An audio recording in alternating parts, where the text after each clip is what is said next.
Welcome to the Positively Star Wars Senate podcast.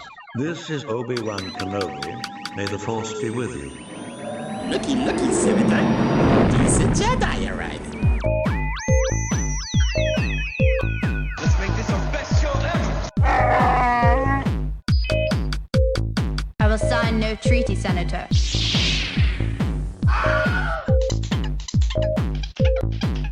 I am the Senate. This is the way. Hello, Star Wars fans, and welcome to Positive Star Wars Chat, because this is the Positively Star Wars Senate podcast, brought to you by the Power of the Force and a little help from the Hutt Cartel. My name is Senator Ricky. I'm joined with my counterparts here in the United States. Stephen will not be joining us today, unfortunately. But before we get started, let's hear a quick word from our sponsors. Star Wars begun. The Clone War has. The Geonosis Battle Arena, where you can control all the action. Jedi heroes fight off countless enemies with powerful Force action as the arena erupts in chaos. Look! Even the odds with the Republic gunship. The epic battle for the galaxy is in your hands. Star Wars vehicle and playset each sold separately. Figures not included. Some assembly required. And thank you to our sponsors for keeping our Star Wars Unlimited collection funded and our Disney Plus subscriptions up to date. So, yeah, like I said, I'm my name's Senator Ricky. I'm here with with my co-host here from the U.S. and let me start by introducing them. And first off, we have Ryan. Hello there. And we have Marie. Hello. And last but not least, we have Ron. Greetings and salutations, fellow senators.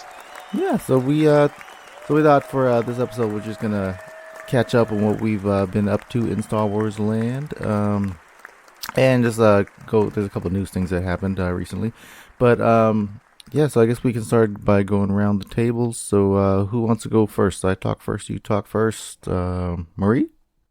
As usual, I haven't been up to much right now, because I haven't picked up any new books or anything, or been watching much Star Wars. But I am keeping an eye on the pre-sales for Emerald City Comic Con, so I'm going to be going to that come next March. Ooh, nice. Who's all I'll be there? going to- I don't know who's going to be there. I don't think it's anybody related to Star Wars at this. Oh wait, no, I think John Boyega is going to be there, as a matter cool. of fact. So I'm going to be picking up tickets when they go on sale in a couple weeks, or actually, no, it's not even a couple weeks anymore. It's like next week they go on sale. So I'm going to be picking up tickets at the pre-sale. I'm going to be meeting up with my friend who lives up there to go, and it'll be a great time. So hopefully I will add to my autograph collection with John Boyega's autograph. Ooh. What do you usually have them sign? Do you have them sign like a photo that they have there, or can you bring something in for them to I sign? usually just have them sign the photos. If I have like a pop, sometimes I'll bring the pop in and have them sign the box. I think I have the original Finn in Stormtrooper costume, so I may bring that. Oh, I have the bloody version. Like that's like the first pop I ever bought. Yeah, It's the Finn with the handprints, like the Chase variant. Oh, yeah, From uh-huh. Force Awakens. Hey, Ryan, isn't there a Finn card in Villainous? Oh yeah, there's a Hero bunch. card? They got leader cards and stuff like that. You can have them sign And- your oh, Villainous yes. card. That'd be awesome. Then when you By play the it. way, I'm waiting on some guys that one of them happened to buy me one of the Villainous expansion packs, so I'm waiting on them to get it together so we can play online. No, I've been wanting to play too. That's why I was trying to practice, because like it had been so long since since I played, and I didn't want to like teach you the wrong way. So yeah, it's been a couple weeks since I've had a chance to play it. It's been super busy, but yeah, it's yeah, we really got to get on that, because Yeah, is a maybe fun this game. week or something. Yeah, it's a fun game. Have you opened it and read through the directions? Yes, I did that. Okay, cool. Did you watch our suggested videos?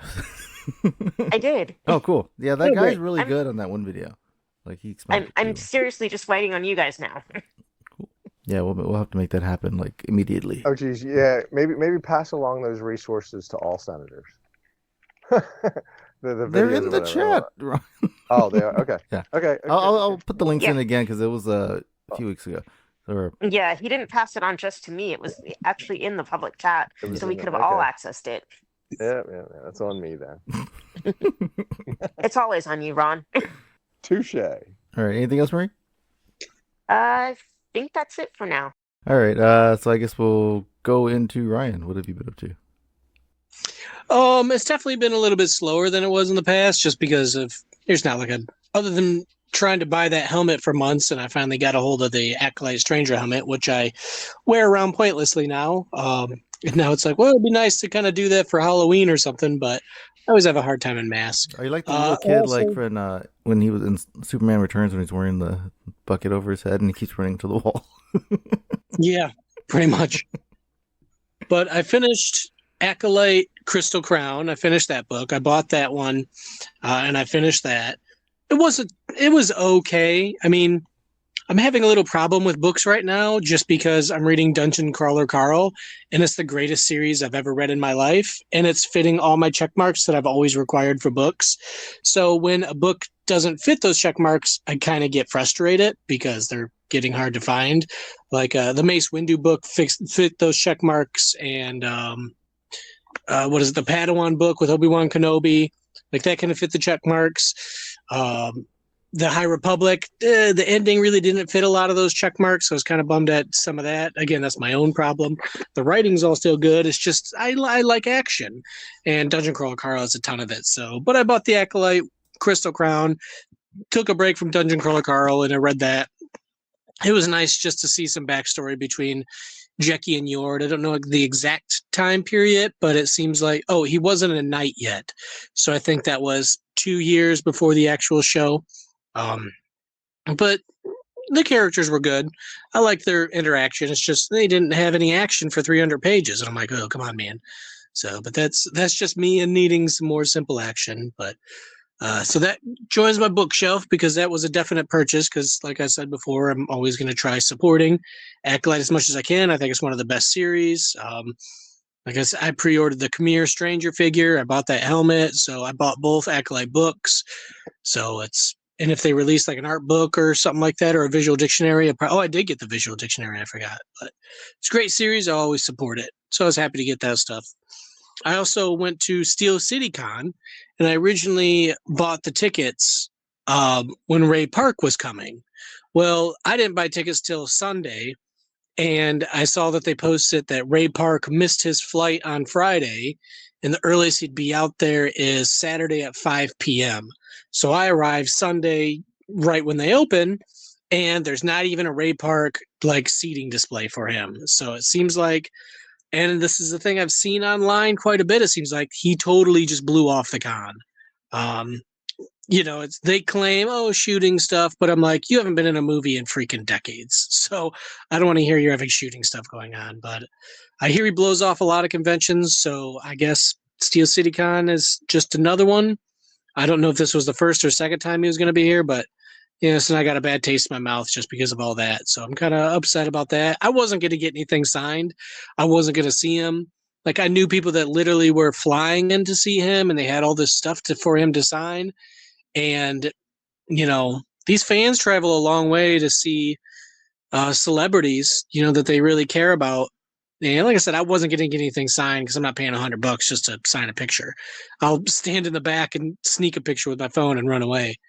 But a lot of people come in very excitedly to see these celebrities, and some post videos if they can't come, like, hey, I'm sorry. And it's like, okay, that's acceptable. Life moves on for them.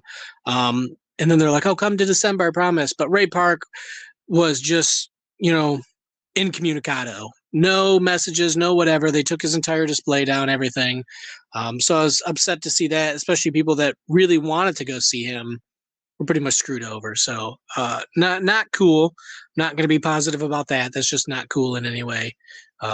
Maybe something serious happened with family, then that's fine and understandable. But no news. I'm just going to assume the worst. So you just blew everybody off, and especially with as many people online saying this happens very often.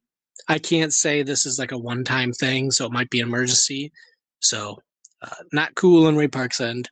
Other than that, while I was there, I met an old buddy.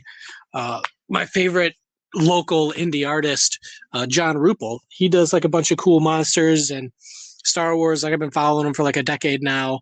I bought a big mall painting of him. I don't have a picture of it, but I bought a big mall painting of him. Well, he was selling stickers now, and I bought a mall sticker. So now I have like his mall sticker, which I love. It's kind of Viking-esque. Like it has a big, I don't know, fur coat kind of thing around him, and it's water painting, which I love the streaks and the color. So now I stuck that on a water bottle, and that's the water bottle I'm going to be taking to like any card tournaments that I go to, because I want to show off this guy's art. I think it's a beautiful mall bust. So I think that was really good. Also, what is it? The Feisty Goblin, they had a planetary qualifier yesterday, but I could not make it, as bummed as I would. We just had work plans. We had other plans going on. We had things we had to take care of. And they started an hour later than they did last time. Like last time I started at 9 a.m., which is great. This time I kind of started at 10 a.m. and it's like a 8 to 9 hour event. And I was like, I didn't want to be there. I mean, most likely I wouldn't make it to the finals anyway, but at minimum you're there till 5 o'clock. And it's just, when it starts later, it's harder for me to do. It's nice that it was on a Saturday. So, but they're definitely having more planetary qualifiers. 58 people showed up. So I was happy that they had a big turnout. A lot of people still came. I'm bummed I missed it, but I'm just hoping I can make the next one and I'll prepare more. So it was a fun time. I kind of followed them along. I don't know who won, but it seemed pretty good. So yeah, I missed out on a planetary qualifier, but there's other life things going on. Other than that, yeah, that's just kind of the minimal. Finished the book, went to a convention, try to make it more Star Warsy, and just been kind of waiting for some more. Like the books and the Star Wars stuff is kind of real. Like after High Republic, they've really bogged down on books and stuff coming out. So I'm kind of worried about that. Like the upcoming all Star Wars stuff coming up. Yeah, it kind of like really didn't. It seems like the ending of High Republic kind of came and went, but maybe it's because I didn't read the books yet, but I still have 2 to go. But yeah. Yeah, I know Sanctuary, the Bad Batch story, Sanctuary dropped. They came out. I haven't read it yet. Like I said, Dungeon Crawler Carl's my entire life right now.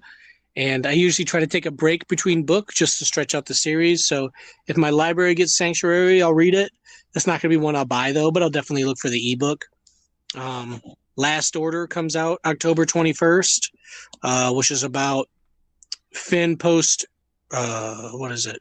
Return of Skywalker, whatever, Revenge of Skywalker. Rise of Skywalker. Rise of Skywalker. I just put ROS, and I'm like, wait, which one is it? So, in my notes. But yeah, Finn post Rise of Skywalker, searching for kidnapped kids, where they kind of found all them. And then Master of Evil comes out November 11th. And then I don't have anything. I thought that was out already. No, not Master of, the one with the Vader book. Yeah, where it's following. It's Master of Evil. Yeah, it's November 11th, so it's Vader on my birthday. Cool. Yeah. So it's 9/11. Is that 9/11? No, November's. I was like, wait a minute. Okay, that's 10/11. But no, it's Vader. Yeah, but it's Vader between episodes 3 and 4, which I have a ton of information on because I read all the comics. So it's like, how are you going to squeeze more in there when they had an entire comic series about all that? So that's probably, the cover looks beautiful. It's this painted Vader helmet, so that looks great. So again, but that's really it for the books. One release, and then there's 2 more this year. And I was really hoping they would announce another series coming when they were recently at, what is it? The con in California. So I was hoping they would announce a new series there, but they didn't announce anything coming up. So I don't figure out what authors are going to use, because I think everybody from High Republic probably got burned out. They wrote a lot, and like the comics and everything. Yeah. So there's a lot of stuff going on, but people wanted a little skip from movies and series, and now they're getting it. And now I'm mad at all those people that suggested it, because I still need a regular dose of Star Wars. All right, and Ron? Yeah, my bit of Star Warsing has been light as well. There's just not a lot going on. There's not much. I can't say that I've had much in the way of finds out and about. in any way, shape, or form. I have seen, boy, I won't know what they're called, so it's not going to be good to talk about. There's some sort of new, it's like a little mini diorama. It's like two little figures that are, attacking each other, or in some sort of action pose thing. Completely new. I don't know where, or why, or how they came to existence, but I have finally seen them out in the stores. But yeah, I haven't picked much. Are they like the ones that are like in the little plastic like square case thing? Yeah, it's in a little square box. Yeah, it's in a immediately displayable thing. There were marbles. Wasn't just Star Wars. There were They look like marbles little and big head little figures. They're like little tiny. yeah, kind of like tokens to a game almost. Yeah, I have one. Yeah.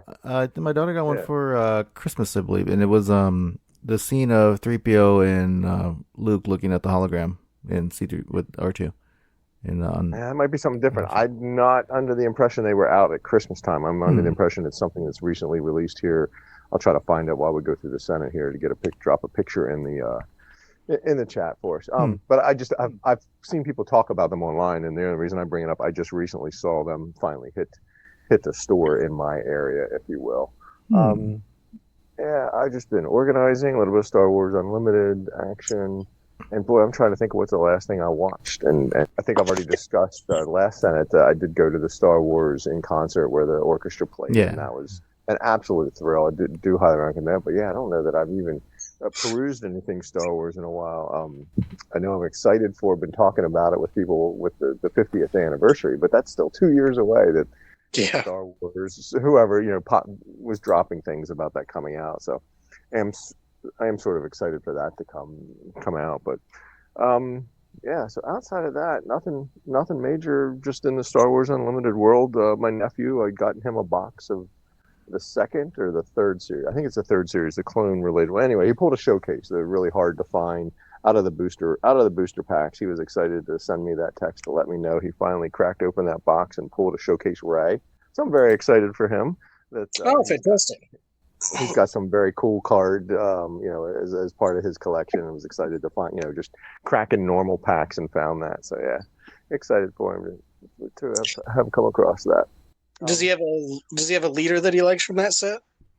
He hasn't played. He doesn't play yet, or hasn't gotten into that. He's middle school, so there's a lot going on in his, so I think the collectability or the just looking at the cards right now is kind of a cool thing, and playing and like is going to be challenging. With that said, my town did finally get a store, a local, what is it, an LGS, a local game store. I finally have something that we don't have to schlep all over to, so that was exciting. But right now, they're just doing tournaments. They don't have any free play happening yet. But anyway, something close that I'm getting to, and as previously discussed, and I can say this in my bit of Star Warsing, I have finally found my first Star Wars Unlimited packs in a Target, and managed and purchased them just to support the endeavor, if you will, whatever. But I finally seen them out in the wild at the big box stores do, in fact. Cool. We're carrying them. I was excited to see that, so that's going to be cool for him, his family. There's a whole. I've told this many times. That was the whole reason I got into this. I'm like, oh, cool, I could do this. I'll buy him a box, and then when he does good at homework, his parents, or if he's good, his parents can buy him something when they're out at the store shopping and all that sort of stuff. Just to find out, it didn't work that way at the beginning, but it does now. It's going to be like Lorcana and I don't know, whatever else is out there, right? That's in the Targets and the Walmarts and everything where you can finally buy these. Even I think I saw they were available at GameStops, so that's going to be cool. They're supposed to. I haven't seen them yet, though, but yeah, they're supposed to. So that'll be exciting for that part of my Star Warsing, to always pick up that and sort of be excited by what I might find when I open a pack. But I'm such a collector. I do those games or the weekly plays or whatever, and they give a weekly play pack, this foil pack that has special art cards or whatever. Everybody instantly cracks open to it. As soon as the guy hands it to them, they're in the middle of the game. They got to open it to see what's in there, and I'm like sheepishly grabbing my pack and putting it over here in my little box to keep it safe, so that I can get home where all my stash is of penny sleeves and other sleeves or whatever to keep them safe. Because I'm such a Ron, do you do like I do and carefully open them and then save the packaging? I do, and I have way too much of that stuff. It's just I have such a hard time pitching anything Star Wars. It's really a problem. It seriously is. I keep all my packages. I take everything out of the box, but I keep my boxes, until there's like one day where I'm like, yeah, I probably don't need this box from 3 years ago. Yeah, it's like I got a box of empty packs, so I don't need Mhm. 2 boxes of empty packs. I just pitched that one, but yeah, I've heard too many horror stories. I've lived through it with my mom and her Mickey Mantle collection or whatever from back in the day, but too many horror stories where people, oh, I had that, we got rid of it, and it just Mm. it's not going to be this, but like if you had original first series Magic packs, empty packs and boxes or whatever, would those be collectible? I don't even know, but I kind of assume they would. I know Pokemon ones are. If you, if you had early ones where nobody thought it was a thing and was going to be a thing, or who keeps that kind of stuff or whatever. So there's that's in the back of my messed up mind. It's just like you just I can throw it away later, kind of thing. Someone, but yeah, I don't know if I need as much as I currently have. Anyway, so yeah, that's my bit of Star Warsing. When you talk about autographs, that might be a topic to bring up to see what kind of autographs you have. I don't think any of us are super big giant autograph hounds, but I've scored a couple over time. Nothing major there. So anyway, yep, that's my bit of Star Warsing since the last go around for us. Cool. I've just been playing. I got back in Star Wars Outlaws because Fortnite season ended and the new season's Power Rangers. So I'm like, okay, I'm gonna devote my video game time to trying to finish Outlaws, which I really got into like this past week. So like, basically That's on a that console game, right? Yeah, you have it, right? You just never popped it in. Right. Yeah, no, it's fun. Yeah, I was stuck on like the same planet for like ever, and then I was like doing all these side missions. Like, I'm just gonna try to progress the story. So yeah, yesterday I progressed enough so I could go to Tatooine, which is pretty cool. Like driving the speeder around Tatooine, trying to find an abandoned homestead for some reason. I'm hoping it's Luke's, but yeah, it just looks really cool. Like just driving around, looking at like you're driving through the Junlin Waste and all that stuff, and all the iconic landmarks there in Tatooine. So like, I don't know, that game's really fun. I forgot like how much fun I was having playing it, so I'm really glad that I've gotten back into it, and hopefully I can finish it up. Like I want to take my time playing it, but I know it's been out for like over a year or so. But I want to enjoy the story because it does play out like a movie. So it's like I'm living a movie and I'm playing this character, but it's cool.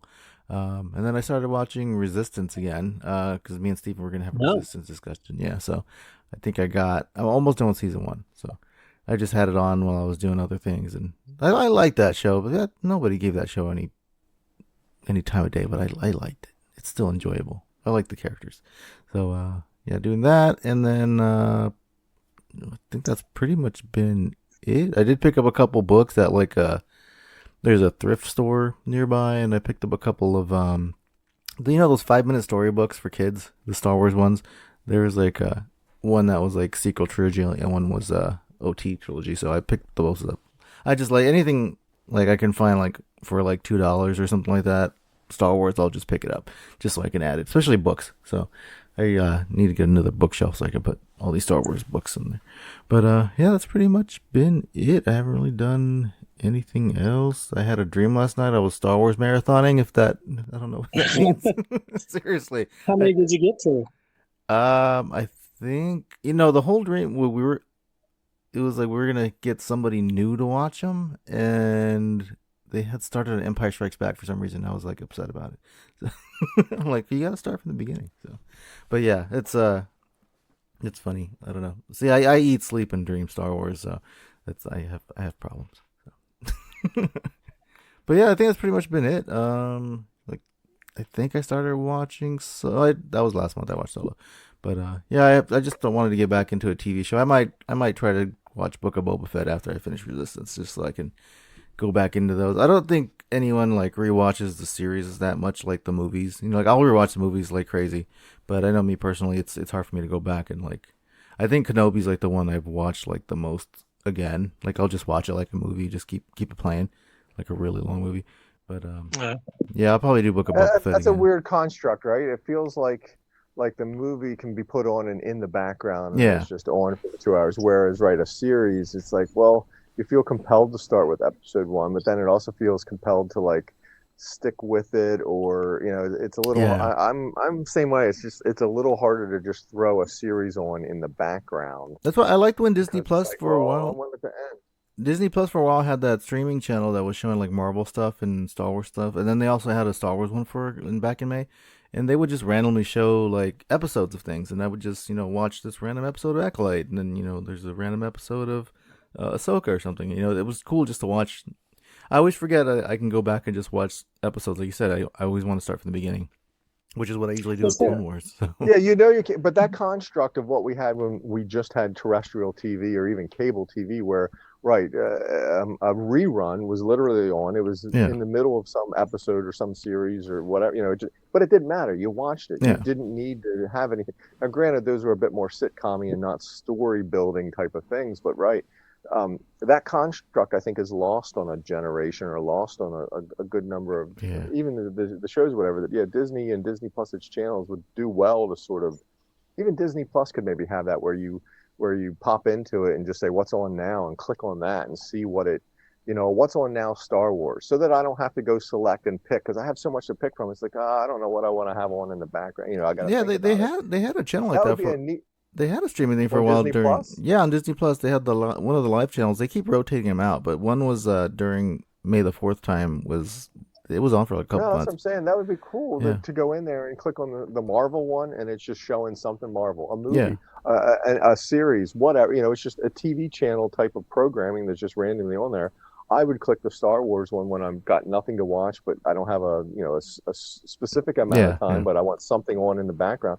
I would click a Star Wars channel and see, some episode of Resistance. Great, and just it would be on. I might get caught up watching it. And when that's over, it goes to the next thing, like TV channels. Where's the Disney Plus execs? I need to talk to somebody. That would be genius. I think that would increase my Disney Plus viewers. They had one Doesn't that make was them any more money, but they had one that was Hits and Heroes, and they would show like different like movies from Disney. They would show like Avengers, or an episode of WandaVision, and then they would show like a Kenobi episode, and then they would show like Tron or something. It would just random things. So I would just put on whatever's on. And then for Star Wars time, they had they would show like a Clone Wars episode, or they'll put a Rebels on, and they'll have a Acolyte episode. But yeah, they keep rotating right now. They have like a Simpsons one, and then they have some other one that has like throwback TV shows or movies. But yeah, like they'll show like Freaky Friday randomly or something. But yeah, we were watching those forever, and like I just like throwing streaming stuff on, stuff that's live, just to like, okay, I'll just watch it. Cause like back in the day, like, oh, I've seen this episode of Cheers like 4 times, but it's on, or Friends or something like that, But yeah, those are more serious shows. But yeah, there's been drama shows that we watch, but it is always nice to throw it on. I wish you had the option of doing like random, like shuffle play or something like that. That'd be pretty cool, and then it just picks something for you. I know like the Star Wars YouTube channel, Star Wars Kids, they play random like Clone Wars or Rebels episodes. So sometimes I'll do that, just if I can, because it's hard to decide. There's a lot of stuff now, so movies, TV shows. But yeah, I've just been that's always a challenge. You get into that streaming thing. It's like, well, I got time. What do I want to watch? And we're cursed with an abundance of Star Wars. No, it is very much a weird construct, because I lived through an era where I didn't think I was going to have that. So almost overwhelmingly excited to have so much to watch. Like which show do you think you watched more, like repeats, like so far? I don't. What have I gone back to? I don't know if I've gone back to it, because I watched everything sort of twice as we watched it, as it was dropped. I watched an episode and watched it again, or watched it a couple of times until the next episode. So I've seen everything multiple times. But have I gone back and sort of binged anything like in that way? And man, I don't know that I have. I need to do the Kenobi one, I guess, as well. I think I need to rewatch Mandalorian. See, I didn't care for it. Yeah, but I need to sort of because a lot of those series did get better, but because we weren't dissecting them week on week, and we knew what was coming, a lot of the series did sort of seem to play better a next go around. Yeah. Just because you knew what was coming versus the constant dissection and speculation and which way it was going, whatever. But yeah, Mando, I should give Mando another. Not that I hated it, obviously. I'm a Star Wars lover of everything, but I didn't gush over it like so many did, because it was such a guy playing in the toy box type of show than it was anything else. It's a really good toy box. Yeah, I get it. It's I do kind of want to revisit the Cad some of the Bane, silliness. the Cad Bane episodes again, just because we had that Cad Bane Star Wars Underworld episode. So I want to go back and watch that. Yeah, sort of helping create all that. There's the Ahsoka. There's there's the Jedi episode, and Luke. There's a lot. There's a lot to watch that is building the big giant story or additive to the big giant overall story that need to be. We don't need to be kept abreast of, but I like having been involved in all this so that I am aware of the various tie-ins and the various pieces that go with it all. With that, we have. I mean, that's our next thing, which is a bit silly and slapsticky, right? Our next thing that's coming is the next Lego thing, September-ish sometime. What's the next Lego thing? I didn't see the date, but yeah, the Rebuild the Galaxy 2. Yeah, so that'll be fun. That was silly fun. The last time they did it, I remember that being. That's one I haven't watched anymore, but I remember that one being sillily entertaining. Yeah, like something like that you can just throw on whenever. Yeah, it's fun to watch. You see how the kids enjoy it, so to speak. I liked it. Yeah, I don't think I've even watched the trailer yet, but yeah, it's been it has been like, I guess that's why we really don't have any topics to talk about. Nothing new has come out. Yeah, no, it's definitely something, whether it's on purpose or by design, don't know. I think they just have a lot of stuff in production right now. Yeah, it's just it's naturally a bit of a lull in things such as it is. Probably a good thing, so it's not super oversaturated, if you want to say. I don't know. It is what it is. Here we are. We're so. We got used to, I guess, a little bit of having a whole bunch of Star Wars. That here we are, not complaining. Like, there's not even like a new video game being announced or anything like that right now. So I'm just assuming things are just in development. I mean, I think the big thing right now is just Unlimited. That's probably like the newest thing that constantly has content coming out. Yeah, every 3 months there's something. Yeah, every 3 months. 4 months. Yeah, it's great. I have a random question then that I ran across online. Would you guys consider Anakin, just Anakin, to be the strongest Jedi of all time? That's interesting, because was he strong as a Sith or strong as a Jedi? Just Anakin, not Vader, just Anakin. I don't know. I think I would. I guess more pointedly, the more pointed question is, does the high midi-chlorian count automatically mean that you're the strongest Jedi ever? I think so, because he had his power, like, even when he became a Sith Lord, like, he was like physically strong, not physically, but you know what I mean, like as far as like fighting and stuff. But when he was a Jedi, his mind powers were like off the charts, so he was able to like commandeer like animals easily. He knew like fighting strategies and battle strategies, and he was able to like manipulate people and use the Force in that I don't way. remember. I don't remember him ever doing animal manipulation. Attack of the Clones. Did he? Yeah, in the arena. And I he did. Yeah, that's how he got the Reek to submit. And I think he did a couple times on Clone Wars too. So yeah, ride it. I haven't watched that one in a while. Yeah, that in thinking about it and having you ask the question, and in thinking about it, I kind of push back a little bit, because yes, while he had the high midi-chlorian count, he had huge potential to be the strongest or the best Jedi, but he wasn't a good Jedi pupil, so he didn't study the ways of the Jedi to harness the high midi-chlorian count to its fullest potential. There were moments, and I'm thinking like the father-son thing, the Mortis trilogy, where he got pressed into service and was able to do things, amazing things or whatever.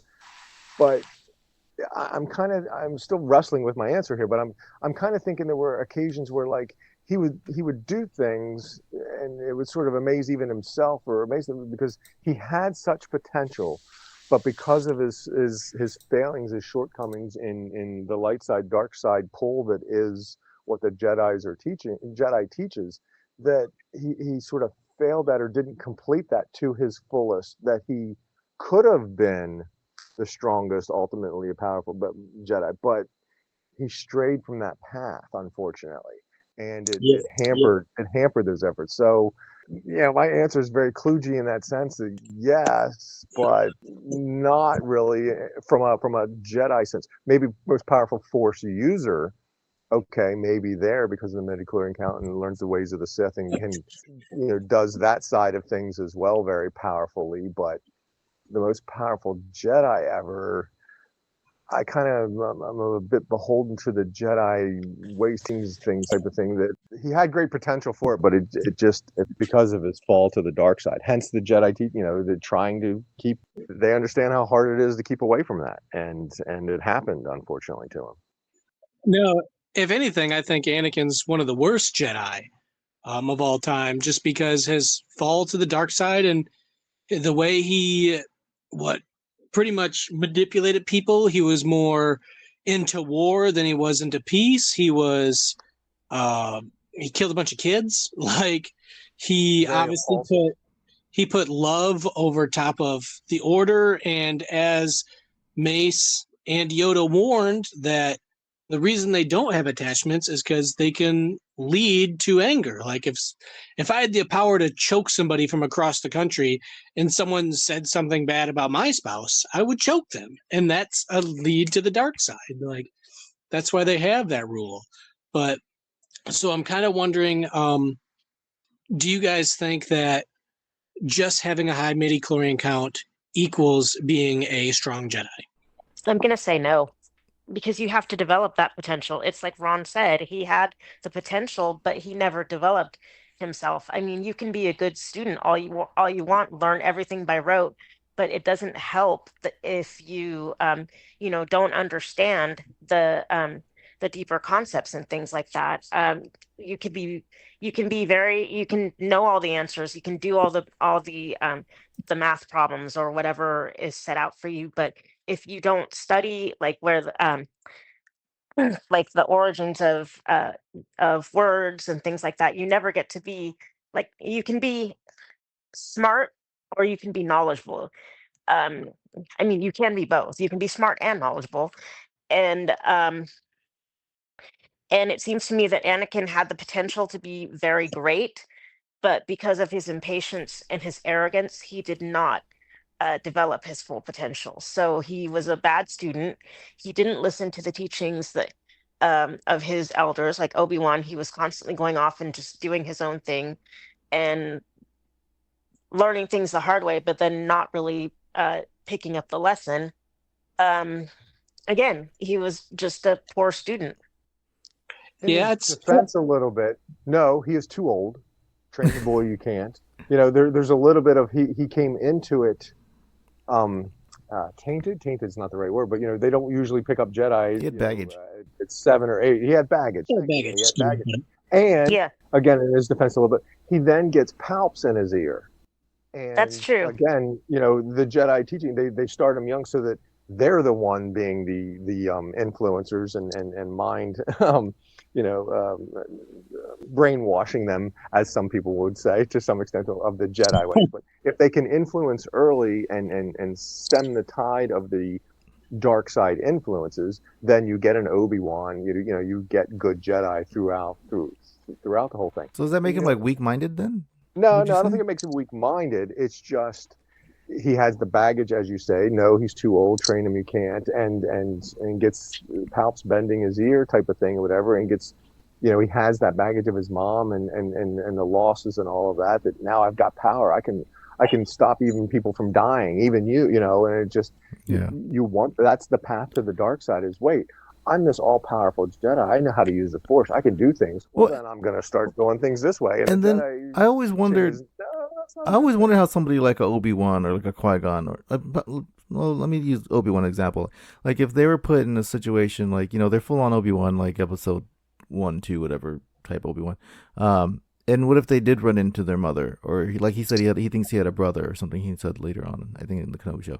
But like what? And he had to face this challenge of like, okay, do I save this person, my relative that when I inherently love, or do But he did that in Clone Wars. Yeah. So I mean, that was I mean, I'm getting chills now just thinking about having to discuss it. That's what made me love Obi-Wan the character even more, that they put him through that path, and he had to deal with Maul and Satine, and just made you appreciate what the Jedi were trying to teach, and makes Anakin's fall even harder to watch to some extent, because Obi-Wan knows what so powerful. And we gotta remember that he was willing to leave the Order for Satine, and that's not a bad thing. He wasn't trying to do both. He was like, okay, I'm willing to love outside the Order. He wasn't trying to be in the Order and love at the same time. He was like, I'd be willing, because remember, it was Satine that turned him away. It was like, we both have roles to play in our government, and we have to help people. We can't, being together would just, one of us would have to leave our order, and that just makes things harder.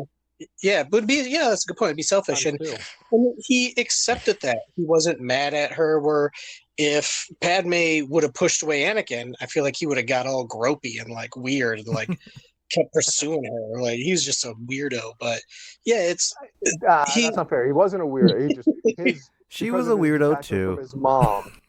Yeah, both of them were very young, but she had a traditional home life, if you will, where his was very. So he was looking for someone. He was looking for a mom replacement type of scenario. Marie said it best a long time ago, that there was that the poetry between Anakin and Padme, and versus Andor, Cassian, and Bix, to where she kind of like what you're talking about, Obi-Wan and Satine, where there was a realization that you're going to get caught up in the relationship, and it would be very selfish for the two of us to do this when we have other paths to take. We have other paths that our passion, our love, our dedication, whatever, is going to benefit from Satine and her leadership, Obi-Wan and his Jedi knighthood. So yeah, I mean, I always put Padme and allegory. I always put them too, like they were kind of on the same boat, and that's why they kind of fell in love and whatever. Because he was trained, at a young age, or not really that young, but he was like a kid, and then he had, he knew family life, and then he was thrown into this world where he had to make decisions, but not based on attachments. Padme kind of the same thing, she had a family and all that, and then she was put into senator school, however that is, and she was kind of like constrained and didn't really have a normal childhood. They go to senator academy since there's kids, so they were kind of like both kind of like not able to be who they wanted to be in themselves, even though they were doing what they wanted to do, but they didn't get the traditional like, I'm in 7th grade, I'm in 8th grade, I'm in high school, I'm gonna have a boyfriend or a girlfriend, so they were both kind of like throwing at each other and like, oh, opportunity, this is a person that likes me, this person likes me. So that's why they're kind of really awkward teenage. Exactly. I've long argued that people are like, oh, the dialogue is so cringy between those two, and it's cringy in Twilight.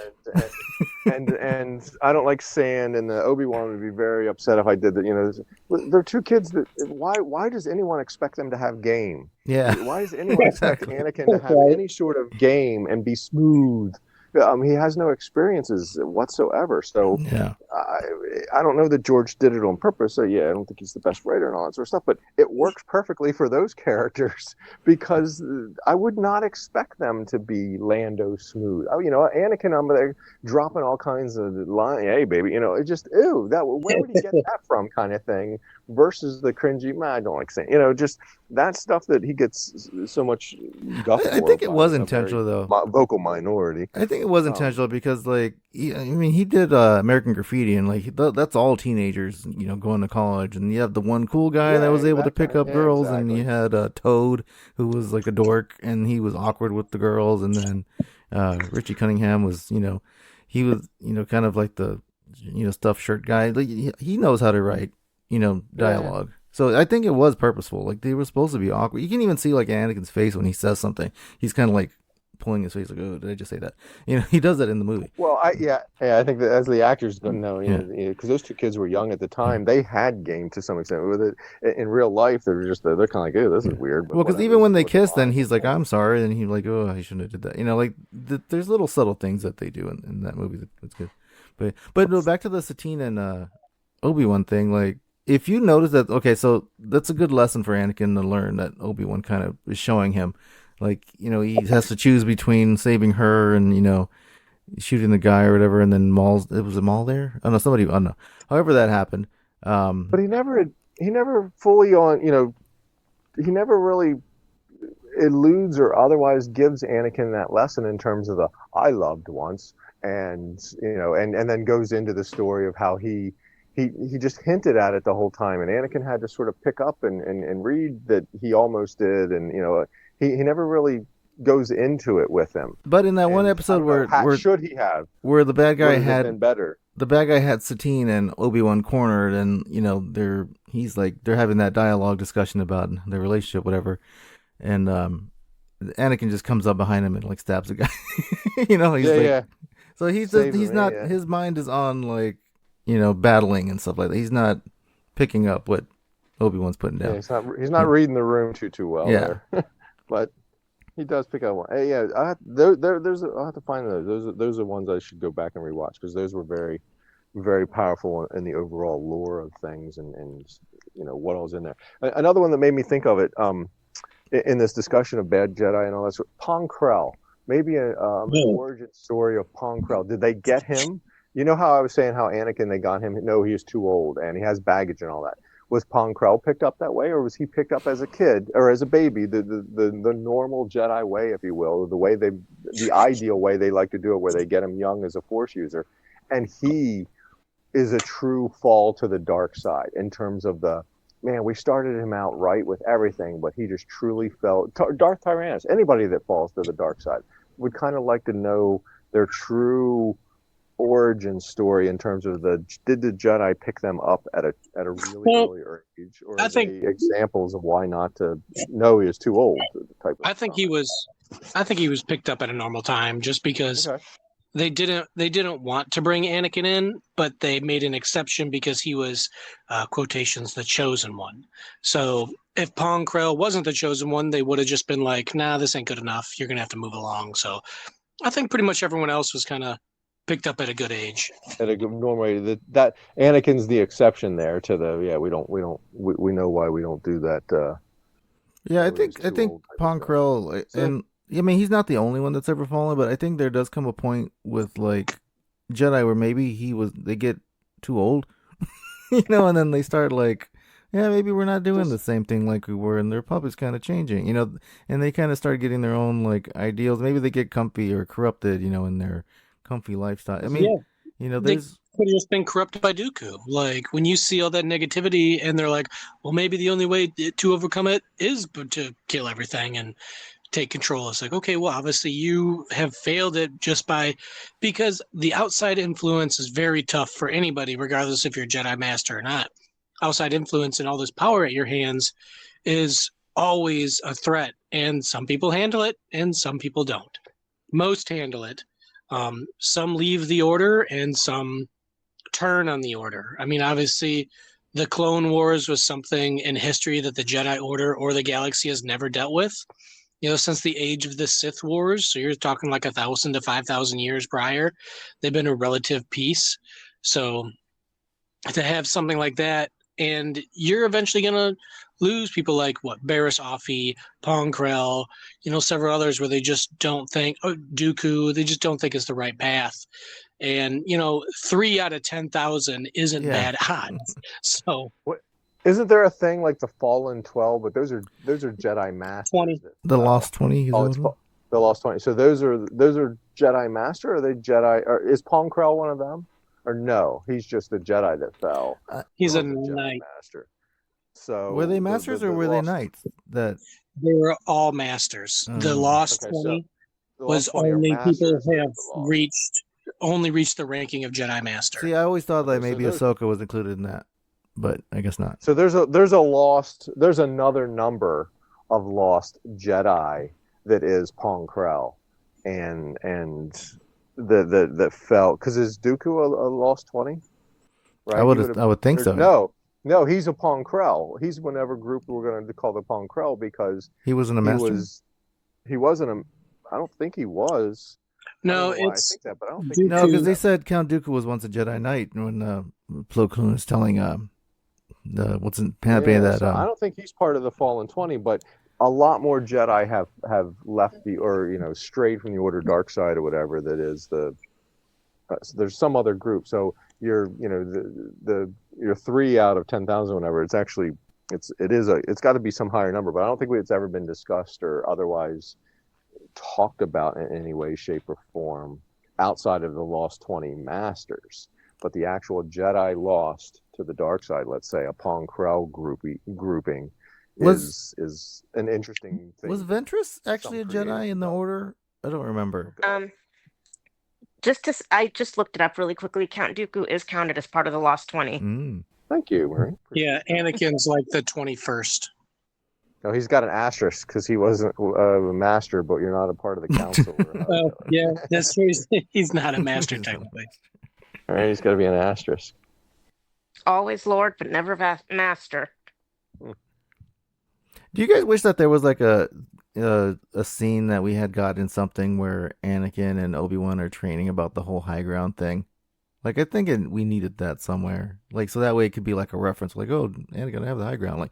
Like they've been going through that same exercise for like years, and he could never master it. And at that point, he's like, I can do this now, and he didn't. I think it should be the other way, that it shouldn't be a thing where he's constantly. It's like Jedi Padawan fight structure 101. That if you can command the high ground, you will command a battle, kind of thing, whatever. That it's not a thing Obi-Wan was forcefully trying to really, and he just wouldn't learn. It's like you should know this. This is basic. Basic fighting structure 101. That it's over, Anakin. I have the high ground. You're not going anywhere. And he's like, I'm gonna try and get to. I don't know. I kind of, when you first asked posited the question, I'm like, no, we don't need that filled in. That's you fought in the Clone Wars. Just let it sink in there. We know what it. Well, yeah. So you can do the whole TV show on the high ground. It's become touche. It's become memey and a bit funny and all that sort of stuff. But it's clearly Obi-Wan wasn't playing, wasn't tricking, wasn't he was still teaching right up until the end. Even my brother Anakin, he's still trying to do right by Qui-Gon. He's trying to be Obi-Wan and that awesome Jedi that he is till the end, and has to cut down his, he tries it, and Obi-Wan doesn't not fight in that realm. That's a powerful moment that we just gloss over because we knew it needed to happen. We all knew Obi-Wan bested Anakin on a thing of lava before it even happens. But if you think about that moment, what that character is going through, it's ridiculously powerful because he has to do what he does in that moment. And we get that you were my brother, Anakin. You were all of that emotion, and he leaves him there to, leaves his brother there he can't finish him off, but leaves him there to die, kind of thing. Oh, it just is such a visceral, powerful storytelling moment that doesn't get its weight it deserves because everybody knew it was coming. It's no great surprise, and to the layperson or the non-huge Star Wars fan, they don't have the huge baggage, if you will, of Obi-Wan, Anakin's backstory and how much they fought together and how much you truly were my brother in the Clone Wars and all that makes me get emotional talking about it, because Obi-Wan as a character has got this arc that is just devastating. I don't know. It's just this. That's why that movie's my favorite one, is because of that battle and that dialogue. Like, I get choked up every time I see that scene, when that whole battle. And then, if anyone's ever had any like siblings or any, your family drama where like maybe you had an argument with your brother, or you didn't talk to them for a while or something like that. Yeah. Which when he does that, like, I love you remember, like, that just hits me every time, and like I get choked up every time watching that movie, and I think that's probably why I connect with it so much. But yeah, but like, no, you were talking about that battle, and I just started thinking about such a good epic battle that they had. And he lost against Obi-Wan, so going to the point of like, was he the greatest Jedi? Like, no, I guess he wasn't, because, Obi-Wan bested him, using the light side. But I mean, would you consider him a Sith Lord at that point, or still a Jedi? I guess. No, he hasn't had any Sith. He hasn't had any Sith teachings. He's just fallen, given himself to the dark side, and giving into that dark and that hatred power. If he doesn't give in to hate, he's not fighting Obi-Wan. He's like, you're right, Master. You know, he's mad at him, like he's been all his career. Yeah. You know, a lot of times in his career as a Padawan to Obi-Wan, and he's mad at him, but he doesn't give into it and use that hate Also, to swing the lightsaber harder and force push him against. You know, he doesn't use it that way, but he's now given into it and thinks he can, and clearly can't. and I've watched Clone Wars a few times, like, you know, front to back, and like Anakin dies a lot. Like he gets like unconsciously knocked out, and you know they have to save his life. Like it's like 3 times a season, you know, like that happens to him. So yeah, maybe he wasn't really the strongest Jedi. That's a tough metric to be using in that sense of it. 'Cause they had to make the show, you know, they had to keep the show somewhat compelling or somewhat. Canon. But yeah, touche to the point of what you're going for there. That right, he did. He lost an well, arm. to that end. Yeah, That end, Obi-Wan was nearly dispatched many times and was rescued many times. That's true. You know, so as much as I go on about how Obi-Wan's awesome and, you know, manages, there are a number of times where he barely escaped, you know, somebody else sort of saved him from... Ahsoka just saved everybody on that show. Yeah, he did. He saved him from that nest of Gundarks. Gundarks, I'm thinking one time there was another Maul, what's his brother? Savage. His name? Savage. There was another fight somewhere where he was almost dispatched by them. Well, they killed Luminara during that fight. Yeah, that's always like the funny, like not funny, but like that episode where he's fighting Maul and Savage, and then Hondo's like, "What? He beat you? He killed your friend? Like I can't believe this." You know, like he couldn't even believe how strong they were. That one of the Jedi, he couldn't believe that a Jedi got killed. You know, that. Yeah, it's funny. There's a like I guess like a Qui-Gon, and there's so many Jedi that were like prominent that got killed throughout those things, and yeah, that's just, I guess the Anakin was just one of them, but I mean, I guess he didn't die. So I don't know if that his midichlorian count kept him alive or something that Palpatine did, or maybe he just wasn't willing to die. I always said like the Sith, like the contrast between the Sith and the Jedi are willing to become one with the Force when they're, you know, close to death. The Sith just refuse to die, which is why Maul just ends up in a garbage pit with, you know, spider legs.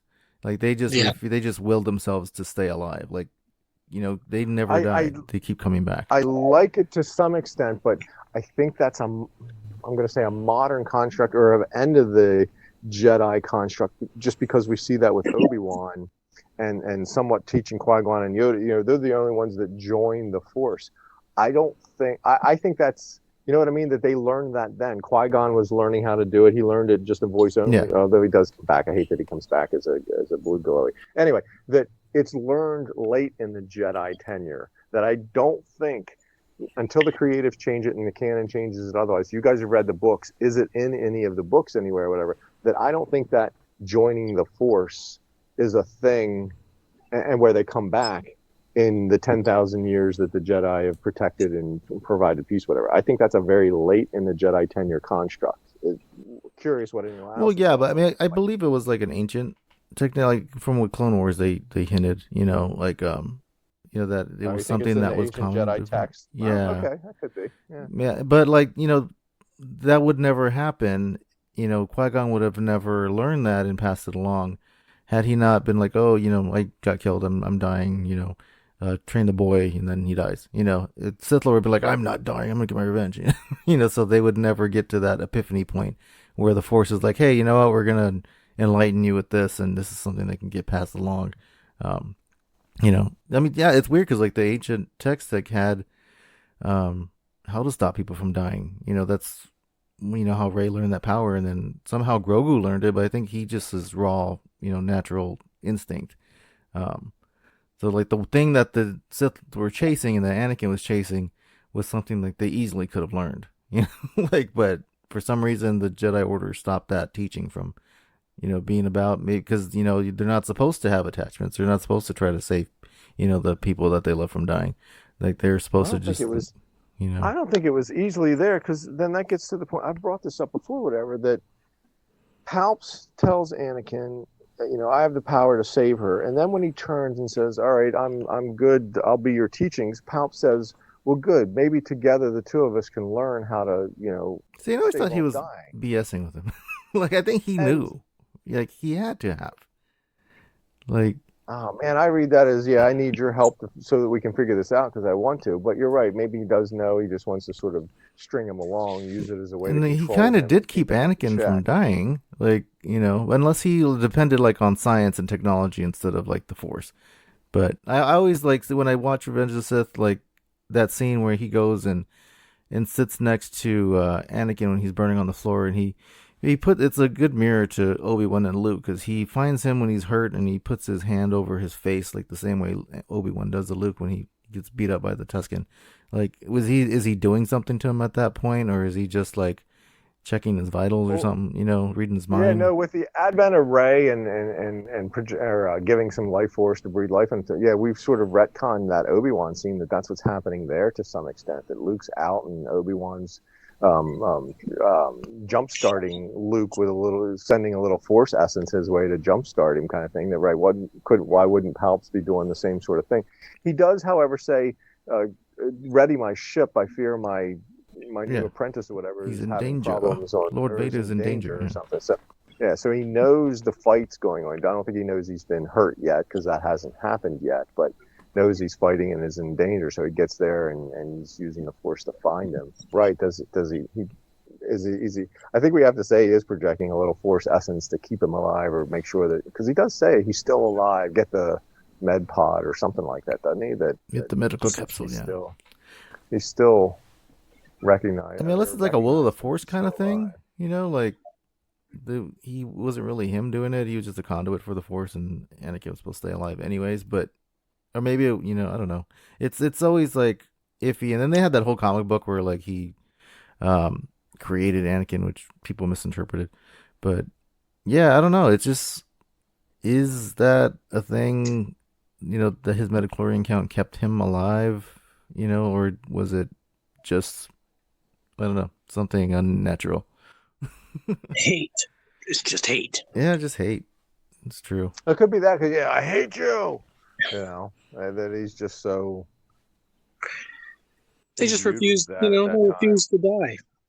He refused to die. Where the Jedi accept death and the Sith do not, and they're able to do more unnatural, crazy things. I mean, the Maul thing is ridiculous. An interesting question. We haven't seen, exactly. But we haven't seen a Jedi sort of, or have we seen a Jedi lose a battle like Anakin in terms of being that banged up? Like the Jedi we've seen lost are sort of struck down in one blow, if you will, versus they're going to die from their injuries.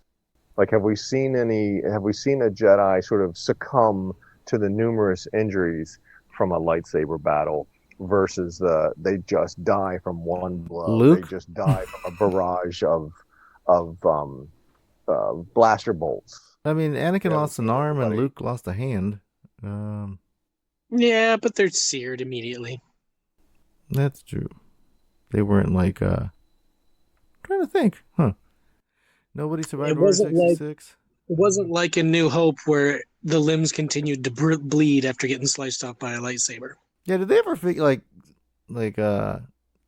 have a reason for that? Was it just because the species, his blood didn't cauterize, or it didn't congeal? George didn't think of it. Like, that's I mean, that's the answer right there. But right, what how do we square that as fans as to why everyone else's doesn't, and that one's laying on the floor? And right, it's something to do. He was with just that drunk. It's just easy to be. Alcohol turned his blood to like liquid that wouldn't congeal. Yeah, his jacket or his species, I should say, or whatever is what doesn't work that way for him. Kind of thing is the easiest out. Yeah, and then the alcohol just made it worse. Yeah, he was just so much to explain. I still love. I mean, and that's creatives being creatives, and I love when creatives are creative like that. But I think it's the Robot Chicken where it's Dr. Evans. Ponda Bob, is it Ponda Bob? He says something, whatever, in his language, and he's like, "Hey, I like your hair," and Dr. Evans is like, hey, he doesn't like you. And Panabab like, that's not what I said. And he's like, yeah. And well, I don't like you either. It's like, hey, what are you doing? You know, and his buddy gets him in trouble for, you know, saying all the wrong things. And he was just trying to be a nice guy at the bar, and it turns ugly. And, you know, that's a creative way of looking at that scene and interpreting it completely different that clearly I find enjoyably funny. I forgot about that one. Elizon was just stirring up stuff. Yeah, his buddy, you know, because I don't know, maybe I have a buddy that's like just that I would fear would be the one that would get me into. I'm trying to be, you know, ever the nice guy, and be the one that would be saying something and getting me in trouble. It's like, that's not what I said. What are you doing? It's like, having some fun. Come on. Ryan, was Darth Bane? You read those Bane trilogy. Was he a Jedi first, or was he always just the bad guy? No, he pretty much got drafted into the Sith. So, because remember they had schools back then.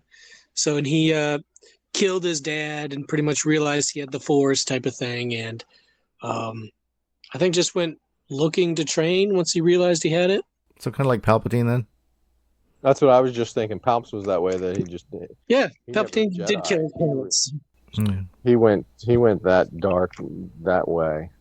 Which is like, well, yeah, well, then what are the Jedi doing I guess that's why they're trying to find Force users as kids, so that they don't not have any training underneath them, learn that they have this power, and use it for bad, so to speak, you know, use it in the way that they do, and find a path to the dark side, find out about the Sith on their own, and then... Well, I mean, so is that why Ezra didn't they did away with it? Is that how they did away with the Sith? You know, Qui-Gon says, or Mace says, you know, the Sith, the oppression of the Sith will not return.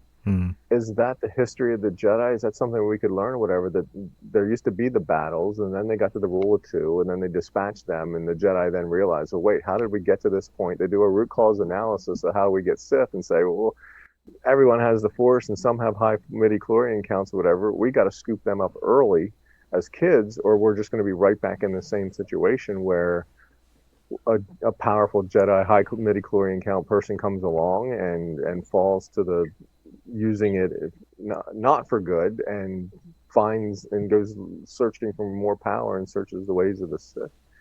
I was go by the old story to tell. Knights of the Republic game, which like when that game came out and I started playing it, and like you're living in like a Sith ruled galaxy. I'm like, oh, this is what they're talking about. Like, you know, they had interesting. Yeah, there was Sith soldiers everywhere. You had Jedi temples. There was a thing called Dark Jedi that had turned. There was plenty of them, and so you're basically, I don't know if anybody's played that game, but I think I had never finished it, but I know the story, so I guess there's like a twist with the main character, but you end up finding out like you can learn to be a Jedi. It's a game, so you're an adult learning to be a Jedi, I guess, in the game. But yeah, no, the Sith are like, they oppress all these planets, and they kind of like, you have their soldiers, and you know, you can't really go here or there, but there are like Jedi planets and stuff like that. So I guess there was a point in time still in canon where that was true. And I don't want to say like the Old Republic, the Old Republic game was canon, but I guess that era is still canon somehow. But just the details are probably need to be worked out. But yeah, I guess there was, you know, the oppression of the Sith was a full on thing, and you know, I think that was Darth Malak was the bad guy back then in that game. But I think there was like two Jedis that both turned bad, and I don't know if they're brothers or what, but yeah, anyway, so yeah, that Sith rule, like they were just in fear of that coming back again, and I guess it did. But then at that point there was like tons of Sith, and like I don't think the rule of two was in play yet, or maybe I think it was because of that, what happened in that game, the rule of two became a thing. So, but yeah, that's not canon anymore. It's canon adjacent. What's not the rule of two? The rule of two is not. No, the Old Republic game.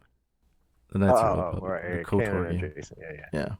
So that whole Anakin question, I got some like pushback from the people that asked, that were kind of talking about it online, because they simply said having a high midi-chlorian count just meant you were a stronger Jedi.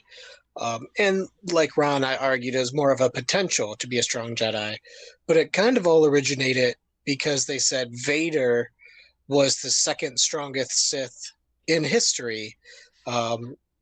simply because he had, again, a high midichlorian count. And I'm wondering where would Vader rank amongst the kind of known Sith masters that we are kind of aware of? Would you rank Vader as one of the strongest Force users in history? I would definitely put him above Maul. Yeah, I'd agree with that. Yeah, I'd put him above Yeah. Maul. And I would probably put him. Gosh, I want to say Palps, but he kind of got his power from being manipulative and political and stuff like that. So I don't know how much of that Sith, but I guess he did have influence on people, but we never like blatantly saw it in the films where like he's brainwashing people and has like this cloud or like a veil over everyone and, you know, under his influence. Yeah. Like a Pied Piper kind of thing, but maybe that was part of it. He had mind control. But yeah, I don't know. I mean, he didn't do Force Lightning. But neither did Maul. He couldn't do Force Lightning. Yeah, I guess he couldn't do Force Lightning. Dooku. Because why couldn't he? Because of the suit, or because he lost so much? I think that's the logic. Because of the suit, it would electrocute him.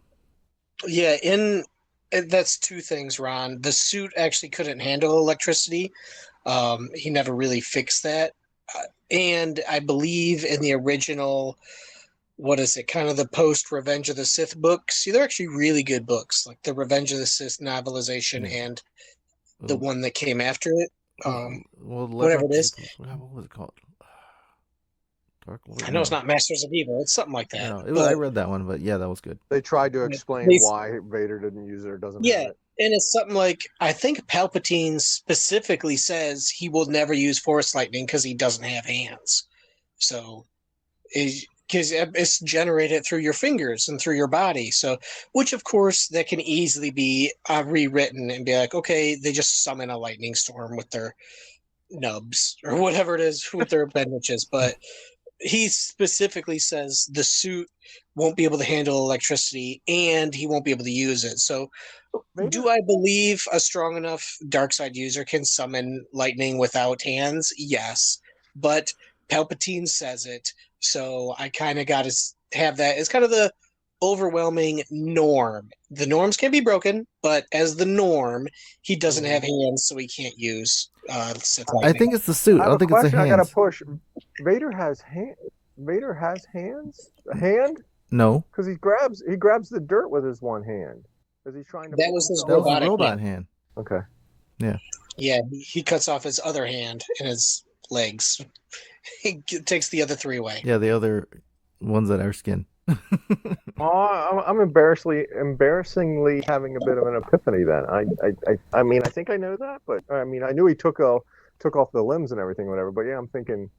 Yeah, it's just one of those things you don't really think about. You see him crawling up. Which hand he's crawling up with to then project and realize that's the other hand. That was the hand that was taken off as Anakin. Or you got it. And the hard thing is, yeah. You're not focusing on his hand, which is, I think, is skeletal at that moment after he catches fire.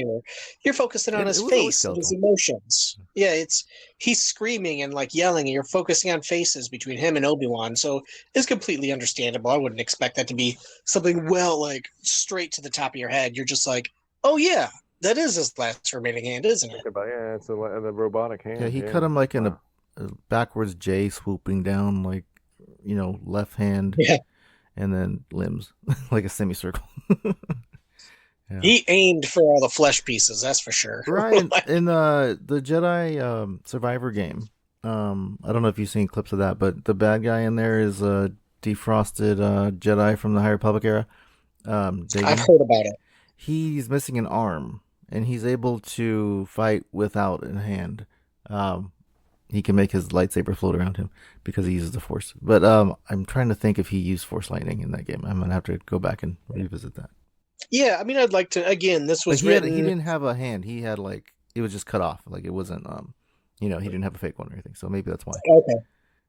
Yeah, and you don't need your hands to use the Force. I mean, I've read it in books that it makes it easier to use the Force because you hear it in like a lot of the Padawan books. They don't like doing the hand wave to wipe people's mind or whatever. Yeah. It just makes it easier to visually imagine yourself grasping something out of the air if you use your hands. Real Force masters, they can just Lift stand there rocks like and a stuff, statue. Yeah. Well, Like, look at them. when Vader chokes out people, he still, points his hand up and does a little hand. He's not literally doing it with his fingers. He's doing it with his mind. So it's for the user, like it's easier. You have those phantom limbs, I guess, at that point when he's, all prosthetics, but I guess it makes imagining yourself twisting and moving something with your fingers is easier than looking at it and be like, okay, I have to manipulate this corner up and this corner down. Or if you just use your hands, you can rotate it like it's in your mind and you're touching the things at certain angles. It's so like the Matrix. It reminds me of like when Neo finds his power and he's just walking and everything's moving around him and he doesn't have to even move his hand anymore. Everything's just going, because if you're that high of a Jedi, you can just you don't have to do arm movements or anything. You can just make things roll around the room, but if you're just depending on your physical body, which a lot of the Sith Lords do, they do have to use their hands and stuff, I guess, to gesture. It kind of reminds me actually of Harry Potter. Like when they're first learning to use spells, they have to say them out loud, and then when they get to a certain point, they can think them and have them happen. It's sort of like that to me. Yeah, that is as they grow in their wizard powers. The stronger you are, you don't really need to adhere to this is how we teach kids how to do it, kind of thing. Yeah, that's true. Yeah, onto the Vader thing, it's like maybe I'm an outsider on this, but I honestly think Vader is not strong at all. I always say he's strong in an era of weakness and I had someone say he would dog walk the High Republic, and I'm like, bullcrap.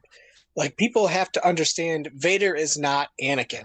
He's a lump of a body with robot limbs that are very cumbersome. He can't run, he can't do flips, he doesn't have speed. There's no Jedi around. Yeah, there's no Jedi. But when they say that he would beat people in the High Republic, I just say, what about Porter Angle? That guy usually he spins lightsabers in the air without touching them. He would destroy Vader while probably eating a sandwich. He'd destroy him while eating a sandwich. And I just think this ultimate thing where, and again, that's the problem with the Star Wars that we know is the end of the story. So 25,000 years of Jedi ended with the first thing we ever watched. So that's difficult because now all the biggest and strongest they say is Palpatine and Vader, but that's just not true when you have Vitiate, who lives for 1,000 years, and you have Nihilus, who absorbs planets. Those are vastly more powerful in every metric. So it's... What's that doing the whole thing? Who would win in a fight? Would it be, Mike Tyson or Muhammad Ali? That wouldn't... You can't gauge it because there's different styles and it's different eras. People were different strength. The competition was different at the time.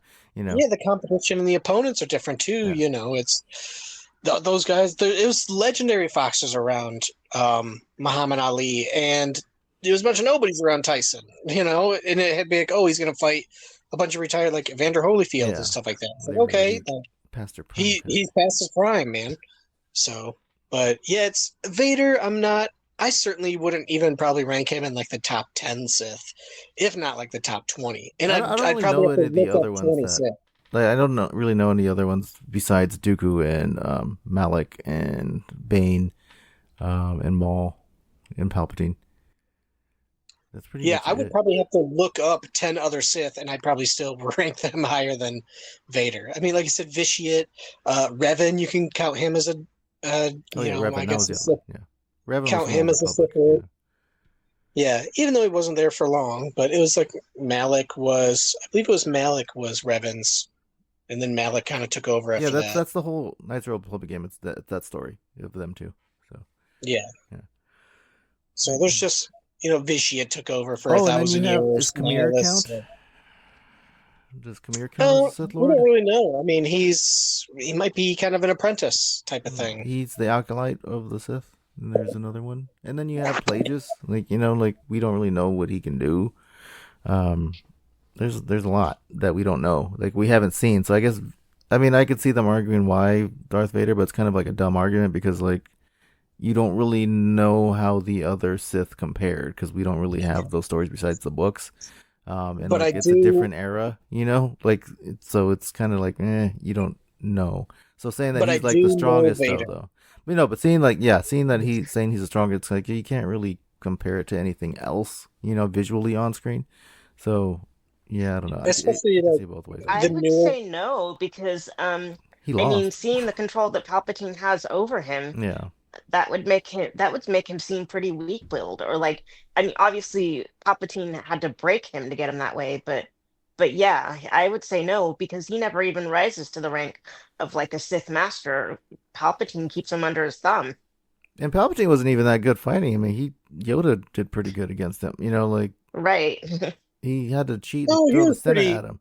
You know, Yeah, he was pretty good. I mean, he beat Yoda. and he can't figure out He how to tricked like Mace. he can't figure out how to like stop using lightning when somebody picks him up or starts shooting him with lightning. Yeah, it's a release of energy. So when you He get can't control anger, it. Yeah, it's like a it's hard to wildfire. stop your anger.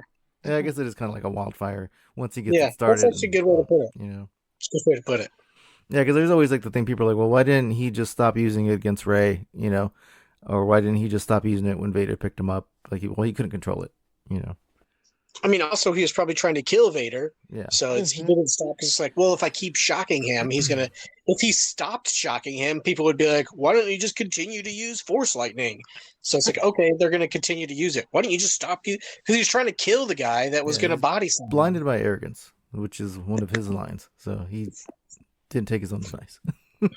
Yeah, that's arguing with people online, Ryan. Like, but no, it's good debate. So as long as people don't get too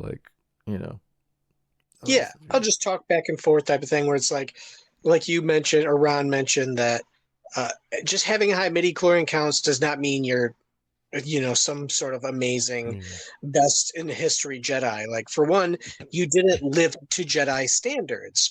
Being strong and being raised in an era of horrible war doesn't make you a good Jedi. You need that potential to do it, and you let yourself down. He didn't train and all sorts of other crazy Well, stuff. yeah, you need to know. He was just good at need to combat. study. If you don't, He wasn't. if you have these powers and like you don't know what to do with them because you never learned the techniques, then what's the point? It's like, oh yeah, this guy can pick up a heavy sword, but he doesn't know how to sword fight. And opposes this person who can't pick up a heavy sword, and they can run around and do different moves and styles and stuff like that. It's that I always see that online. People are like, well, Rey was able to do this and that. I'm like, yeah, but she already knew about the Force because she grew up in an era where like the Jedi were real, and there were stories that kids would tell. Where Luke learned that day when he blew up the Death Star that he was that what the Force was. What's a Jedi? Yeah, he didn't even know about it. So he went in blind. Thought, right? Yeah, that her era, they have some context to it all. They have some thought behind what it means to be the Force because they've heard lore, they've heard stories of. So they can sort of project, surmise, extrapolate, or otherwise, dream of what that might mean, what it might mean to be a Force, a Force user or someone that's gifted with the Force. Or And Luke, it's completely foreign concept to him. Yeah, and Rey, she was shown in the movie that she already knows how to fight. Like when her and Finn went running off, she beat up 2 stormtroopers with her staff, and Finn was like, "Oh, okay, you already know how to fight. So just turn the staff into a lightsaber, and do some more training." But even she has the basis already. With the Force suggestion too, it'd be like if somebody told like me today, like, "Hey, you can actually move things with the Force. You just got to believe it." Like, what? It's real? Like, yeah, okay. Well, I'll be floating around by 2:00 today. Like I know all the moves. Like I know about Force suggestion. I know about the weak-minded stuff and lifting rocks. I'd rather not bring up Sabine. Okay. Let's not even approach this. You just magically have the Force. Let's not even get into that topic. They all have the Force, and she was able to wield the saber. She was able to. This will no longer be the Positively Star Wars Senate, so we'll just have to move past that. It is an interesting thought that Ricky brings up, though, that we've all thought about using the Force, to pull the remote control to us, whereas Luke has never had that type of thought, that concept that just it's completely new and just foreign to him, where we've thought about it. So then if we're told that no, yes, the Force is real, you can do that, here's what you need to do. Here's a little bit of training on how to pull the remote to you. It's got to come quicker to us than it does to Luke. Well, like even Yoda's like, work for us sooner. It you know, yeah, it's going to take more teaching. You know, a trading card game analogy, I'm a total noob. It's taking me more teaching to get to the point that somebody that's coming from a Pokemon Magic background that understands the concepts or whatever, you need to know how to do it. I don't know. I think there would be a little bit of validity to the Rey era people. Sorry, Sabine, you know, that there is something to they at least have a starter aspect to their teachings, their ability to utilize the Force. Sabine's an interesting thing. Yeah, make me think about that because right, she like a Rey where she's got the fighting aspect of it. She just needs the Force aspect of it. But yeah, it was very ramped up, incredibly fast. And I mean, she did always leap around like a Jedi in the show. You know? She had a jetpack on, Ricky. Not all the time. We don't have another hour to talk about this. But like even like when Luke was getting trained, you know, like Yoda's telling Luke all this stuff, you know, about the, you know, like you gotta, you know, he lifts up the X-wing and Luke's like, you know, I don't believe it, and he's like, that's why you fail. You know, he didn't believe it. Rey believed it. You know, that's why she was able to. Yeah, that's excellent. That is an excellent. She wanted to believe. Believe it, yeah. She wanted to believe it for sure because she. That's great. Yeah, like us had been hearing about it and. So it is real, you know. She even says that line, right? It's all true, or whatever. Yeah. Or you know, or the Jedi were real. So now all of a sudden that light switch is on. That it's real. It can. Yeah, Han tells her, and then she sees what Kylo Ren can do, and then Maz Kanata tells her too. Like it's all real. Like the Jedi. Real. Yeah. And I think it's like people who are gifted with it, like Luke who didn't explore it, and like Rey who didn't explore it. It's always been in their life, whether it be a decision they made. Going to Tashi Station. And it's like they've always been directed by do things to the Force. They just didn't realize it. And once their eyes were opened, you got to imagine it's always been this trickle in their mind. But then once their eyes are opened, it's like floodgates. You know, like Rey, Anakin, you know, Rey she started believing she could tap into people's minds. She could move things. Like she already knew how to fight. So she just used the lightsaber. That's nothing to do with the Force. It just improved her skills and blocking and stuff and escapes. It's same with Luke. Once Luke finally trusted in the Force, he was able to destroy the Death Star. Before that, he could not. So exactly like you said, Ricky, you had to believe in it. Rey just believed quicker than Luke did. He was like, oh, my dad's in it. I'll just do this laser thing. And it was like, put this blinder on and just believe. And he started to where Rey was ready for it her whole life. You know, her story, she literally slept in an hat with a X-Wing pilot. Like these are stories she grew up on. And I felt like both of those characters are always pushed in that direction. Same with Anakin. We'll just throw Anakin in there too. You know, I'm not leaving anybody out. He's same thing. He was in a pod race. He was the only human to ever complete it. Yeah, he had Jedi reflexes. You know, that was he didn't even know. Yeah. And then once their eyes are opened, it's obviously Anakin was younger. So he learned much more than either of them. You know, but Rey and Luke were the same age. They were both 19 when it happened. It has nothing to do with, Rey's being stronger because she did more. No, she believed in it. You know, she accepted it faster. She was always a fighter. She opened the doors completely into the Force while Luke he childishly threw off the helmet and was like, this doesn't work. Like, it doesn't you can't do it. It's too big. We can't do that. It's impossible. And that's the difference between the two. I'm not saying Rey's better. Like, I'm not saying that at all. Well, even like when they did the trench run, Luke had the targeting computer on. You know, he was like, I don't need this. He's like, I need this targeting computer. Then finally, when, you know, Obi-Wan tells him to let go, then he's like, he switches it off. They're like, what are you doing? He's like, it's fine. Yeah, he was bullseyeing womp rats in his T-16 back home without a targeting computer. That's where that comes into play. Was like, no, you trust, you know, because that's how you were trust doing your it instincts, before. Luke. Yeah, he's you know, you don't need the targeting computer. The blast shield helmet thing is a great analogy, I think, to what we're talking about. To where Luke, having no context for the Force or ever hearing stories about it, is like, well, with the blast shield down, how am I supposed to fight? Whereas Rey, hearing about the Force and hearing the things you could do about it and hearing the lore and how you could fight blindfold, well, whatever she may have heard or whatever, isn't going to have that kind of, with the blast shield down, how am I supposed to fight? She's going to be like, oh, with the blast shield down, I could use the Force, and I'm going to be able to fight this thing even though I can't see it. Well, she was eating a sandwich with the blast shield down. There's that. There's that aspect to what we're trying to convey here with regards to Rey and her, insight, or just anybody's insight of that era, that they've heard about it before, whereas Luke and haven't, because it was. Well, was it so secretive, or because he was on Tatooine, it was so backward? Well, I mean, you couldn't even mention a Jedi; the Empire would come and get you.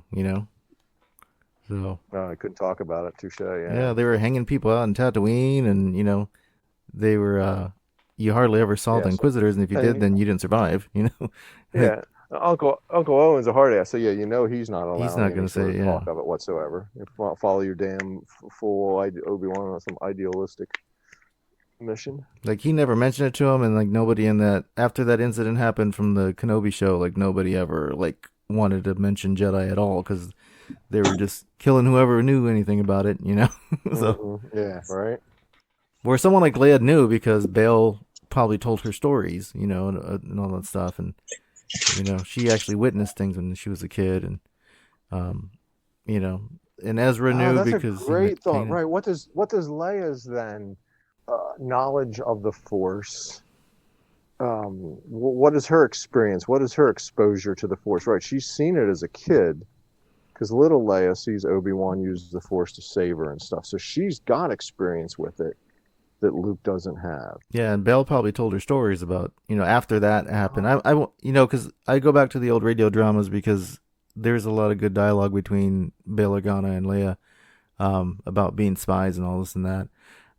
So I think they probably did have conversations about the Jedi once ruled, and were once not ruled, but were once prevalent and helped us and stuff. So I think she would have that history. She would know. I think she would need to. Plus, there was a thing about senators back then knowing the art of mind control, because that was the dialogue that Mark Hamill had learned in the deleted scenes. He's like, she's trained in the art of mind control. They learned it so that they could, or they learned it so that they could not be succumbed not be to subdued. Yeah, so to the block. Okay, so that it was to block it, so to speak. Yeah. Actually, speaking of that, the dialogue between her and Vader during the torture scene is some of the most harrowing stuff I've ever heard in Star Wars. And then he sticks a giant needle in her eye, or hopefully in her eye. Or stuff we heard, or stuff that is in the book or something. What are you talking about, Mike? No, there's actual dialogue between them where he's trying to get the information about the station, and so he's torturing her psychologically. He gets into her mind and he's torturing her. No, he's saying, is that from the book or is that in the radio drama? I don't remember. It's in the radio drama only, but okay. It's one of the most harrowing. Okay. Yeah, it's one of the most harrowing things I've ever heard. It's something we don't see anywhere else, but it's just absolutely harrowing. It's just terrifying. Yeah. I don't know that I've ever, honestly. I'm pretty sure I can safely say I don't think I've done the radio drama. So I have them. I can send you on YouTube bucket list. I have download links I can give you. I actually have them. I have the radio drama CDs. Yeah. I just don't know where they are. I have them somewhere. They're good. There's a whole lot more with Tashi Station and Luke and stuff, and in Wedge, and well, not Wedge, but Biggs. I mean, there's interesting pieces there that don't appear in any other media, like that torture scene, which was really it was out there. It was really intense. Were those written by Luke? Was that expounded upon by the creative that's doing that? Or does Lucas have influence into, or does he just let the creative have a bit of free reign to expand on that? I'm not sure if that was NPR's doing, or if it was Lucasfilms. That would be an interesting question. But I don't think I've ever heard George talk about it in any way, shape, or form. Yeah, I'm pretty sure they have the episodes on YouTube. Definitely know I've downloaded. I know they're in my. I'm like you. I know they're in my collection. I probably actually do own the at least A New Hope. I don't know that I have the other two, but yeah, have them in my collection somewhere. But I know I have the download links as well. But if you have them handy, or Ricky, drop them in, whatever.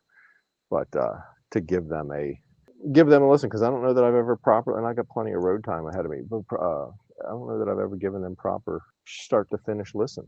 Yeah, there's a lot of extra context in the books, in the radio dramas, in the and some that fills in some of those pieces, or fills in or is additive to what we know is the movies. And I'm always a big proponent of what we see on screen is a big deal. But yeah, I know there's people that thankfully help expand my mind by reading the books, knowing the radio dramas a little bit, enlightening me to go seek those out and add a little bit to my knowledge of the Star Wars lore and what's going on in all those scenes that I've seen 500 times.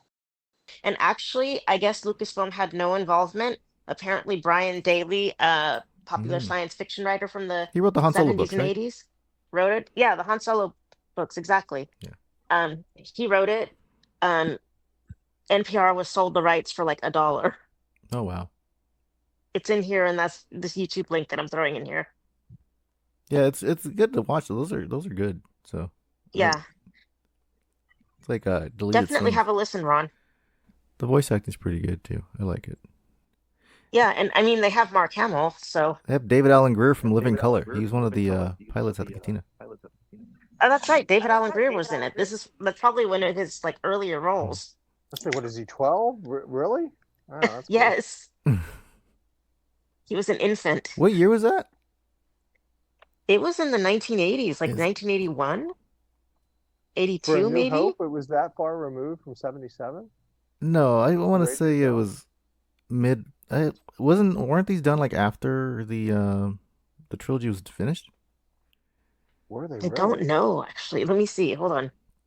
I think they were done like right after. I feel like it was like 86, They weren't done very 87. long after like Empire Strikes Back, I think. Hmm. Um, I mean, I let me figured look. Hold on. In Living Color was like 88, 89. So, No. In Living Color was late 80s, Yeah. obviously. But so he must have been So like 88 20. or 89, like Yeah. you said. in 1981, after National Public Radio was sold the rights to Star Wars for $1, the Star Wars radio drama was born. Hmm. Okay, that makes more sense that A New Hope was 81-ish. And then I'd buy that for $1. I'd buy that for $1. So, yeah, 81. Star Wars is still prevalent and still a big thing, whatever. And they create the radio dramas, and it's a way for people to relive A New Hope as Empire is currently a thing, whatever. Because there's no DVDs, there's no VHS at this time. There's no way to. Yeah, why don't relive they A just New watch it Hope. on VHS? Yeah, there's no rewatching. There's no and there's VHS. Idiots. outside of places that re-release the movie or whatever. So the radio dramas would be a big deal. Yeah. That would make sense. They did have the Empire Strikes Back later on, and then I think they did Return of the Jedi, but I'm not sure about Return of the Jedi. And by then, Mark Hamill wasn't involved. yeah, because that holiday special just ruined everything. Oh my! I just saw something from Germany that Mark Hamill did. I think it was in the Empire Strikes Back era where he's actually like singing in German. It's like this. Yeah. I don't even know what he was doing. It's just this like German absurdist Song and comedy dance. show. Yeah, I've seen that. It's It's a It's a bit- resurfaced clip from something or another that he did. It was just so crazy. Like even this could even be possible, I think it was even worse than the holiday special.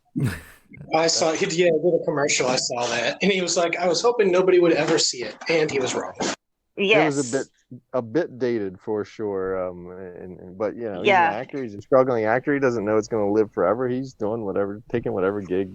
Yeah, you just love is a Star Wars. paycheck. Yeah, he knew he was being typecast, so All right, so Ron's gonna listen to those radio. I'm gonna go revisit those too because it's been a while since. I think Yeah, I I'm don't gonna even listen think to I them got too. through all of them. I think I just got through half, all the way up to like maybe almost done with Empire. But I don't think I'd even listen. I to did get through all of them, but I don't know where my CDs are, Yeah. so I need to listen to that again. Yeah, I should put that on my phone so I can like listen to it when I'm driving around or something. Yeah, I traded a friend the Sherlock DVDs for those, so I don't know why he decided to give them to me. I don't know if he had an extra set or something, but it was a while ago. Like a coworker of mine that was kind of geeky like me, we started talking about all kinds of nerdy stuff, and we struck a deal to trade that for the radio, to trade my Sherlock DVDs for the radio drama because I had like a duplicate set that I wanted to get, the Sherlock DVDs, and so he said, well, why don't I just trade you your set that you have for the radio dramas? And I was like, okay, sure. And I have Star Wars and The Empire Strikes Back. don't remember if Return of the Jedi was actually a radio drama thing or if that was included. I wish I could find those, but I think God knows where they are I now. think I have the third one, but yeah, I have to go. I have to go look in my archives. I have them saved. I have the link, the MP3 download somewhere. I think on Yeah, this computer. I remember there was a set too in the early 90s of the radio drama. It was a CD set, but I never got around to getting it. Yeah, that's where I think I have those, but I think I might need Jedi. Jedi was harder to come by, or Yeah, I don't remember what happened I'll have to with take. Return of the Jedi. Interesting. Cool. Yeah, we had the good impromptu, good question, Ryan. You had us talking for like 2 hours. About nothing and everything. How about Jedi and the movies and books? Like, it's good. Good talk. Yes. Good talk. Yeah, this is what we like to do here at the Senate. We just like to spitball and talk about the content and the lore and all that stuff, and good times. So. Yeah, there's always discussions that pop up all over online and stuff like that, and they turn out pretty big. And it's like, what do the senators think about that? Yeah, we do think. We think that everything's good, so it's always good to have like that position. Well, except you with the Sabine stuff, but like to have to support your the theories and the things that happen by using the actual canon in the movies is always helpful. So, and your knowledge of the books, and I need to really go back and read all the Bane. I think I have like one Darth Bane book, but I don't know anything about the Sith of that era or whatever happened back then. I need to. It was completely eye-opening on what Star Wars could be, because it was just, that was like the first book I read was Bane. And it was like, oh my gosh, this is what Star Wars could be, where it's much more darker and crazy abilities. And, it's the history of things. This is like the history of the Sith, just like I always wanted the history of the Jedi type of thing. And that's what High Republic gave me. So maybe once I finish Outlaws, I'll go finish Knights of the Old Republic. I've never I don't know about using the information from the game. Just watch the cutscenes like Steven. That's no fun. You don't get to walk in people's apartments and rob them. No new books, no new nothing save for the Lego thing for some time. No books are dropping that we're aware of or anything, right? No comics. Just the ones from a couple months ago or last month that came out. Yeah, the Bad Batch, and then the Finn book coming up, and then Masters of Evil in November with Vader. Oh, and I'll say, like, if you want to track, if you like tracking Star Wars books, and it also seems good stuff to read, then definitely check out, what is it? The Star Wars Cantina Archive app. I mentioned that before on the podcast. It does cost, I think, like $2 or $3, but it is a small creator that just creates something out of his love for Star Wars. So I spend a lot more on Fortnite. I'm happy to throw $3 to somebody who creates something great for tracking your book collection, tracking upcoming books. It separates it by time frame, whether it be Legends, Canon, Old Republic, High Republic. So it's got a ton of books on there, and it sees a lot of stuff that can be coming. And they teamed up with Utini, which is like one of the biggest Star Wars books trackers. So the app is only getting bigger. So if you do a lot of reading, definitely check it out. Will do. All right. Well, I guess that's gonna do it for us for this episode. So thank you all for listening and sticking with us. Make sure you subscribe. Hit the like button if on YouTube or on there. Yeah, just leave us some comments and suggestions. Anything you guys want us to talk about, we can talk about in the show. We are also on X and on Instagram and Threads and all those good places, so you can interact with us, give us some, send us some messages, some shout outs, share the shows. That way we can get our audience a little wider, so that the fun thing about Star Wars was such an expanded fandom, so many different people. Unfortunately, the one thing you hear all the time online and see is just all the negative stuff. But kind of want you guys all to know out there, if you love Star Wars as much as we do, like, we just love to talk about it. We love the lore, watching the movies. We love reading the books, the comics. It's not just all negative stuff out there. We want to be your little pocket of positivity. So, we let our fandom on our sleeve, and we love Star Wars. Not afraid to say it. We're not afraid to stand up for it and just spread the positivity. Just talk about the lore, talk about the content, and that's what we like to do here. Kind of feel like John Connor in Terminator. If you're listening, you are the Resistance. So fandom isn't just about ranting about stuff. We actually do like to have Star Wars discussions as fans. So it's always fun. What is going on in the background there? Or you sound like you're putting together your speeder? Mixing a drink. Right, it's lunchtime and I'm He's getting some bottles out. It probably wasn't the best choice of time. He's at the canteen. Yeah. All right. Yeah, that's what it sounds like. We're in the cantina. Hey, great talk, Senators. All right. Yes. Goodbye from me. Goodbye from Marie. Goodbye. Goodbye from Ryan at the cantina. Just gotta make my lunch here. Here we go. And goodbye from Ron. Make mine a tall one, please. Cheers, everyone. Stay safe out there. It's a Teresian ale. Yeah, sorry about that. Thought I was muted. My bad, Ricky's missed your closeout. Goodbye, everybody. Bye-bye. Bye. Bye-bye. It's lunchtime. I had to prep. I had to get some stuff to go to sushi. Stir whip, stir whip. Whipster.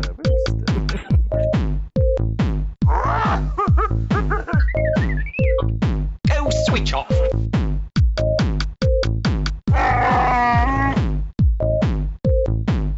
I am the Senate.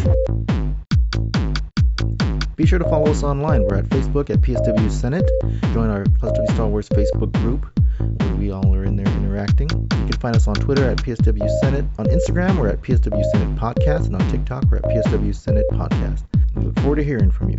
The Force will be with you, always.